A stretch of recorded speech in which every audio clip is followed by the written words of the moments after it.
ফিলিস্তিনিদের এই সংকট সময়ে ঠিক কোন অবস্থানে আছে বিশ্ব ফুটবলের দুই শক্তি ব্রাজিল ও আর্জেন্টিনা? গাজায় হত্যাযজ্ঞ শুরু হওয়ার পর থেকেই ফিলিস্তিনের প্রতি সহানুভূতি দেখিয়ে আসছে ব্রাজিল সরকার।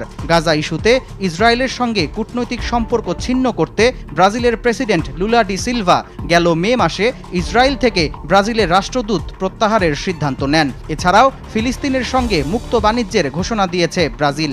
দক্ষিণ আমেরিকার দেশগুলোর বাণিজ্য বিষয়ক ফোরাম মার্কোসুর ট্রেড ব্লকের সম্মেলন চলাকালে ফিলিস্তিন সরকারের এক প্রতিনিধির সঙ্গে এ চুক্তি স্বাক্ষর করেন ব্রাজিল প্রেসিডেন্ট। এদিকে 2010 সালেই ফিলিস্তিনকে স্বাধীনতার স্বীকৃতি দিয়েছে ব্রাজিল।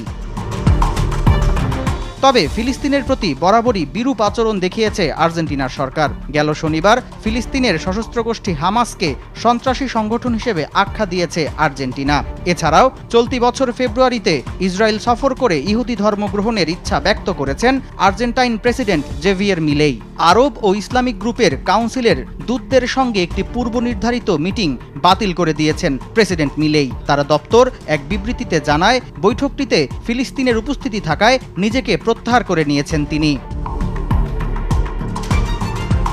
বিশ্লেষকরা বলছেন, ইসরায়েলের দখলদারিত্বের পক্ষে অবস্থান নিয়ে আর্জেন্টিনার প্রেসিডেন্ট ভুল ইতিহাসের পক্ষে অবস্থান নিয়েছেন। তবে অধিকাংশ আর্জেন্টাইন নাগরিক ফিলিস্তিনিদের প্রতি সহমর্মী।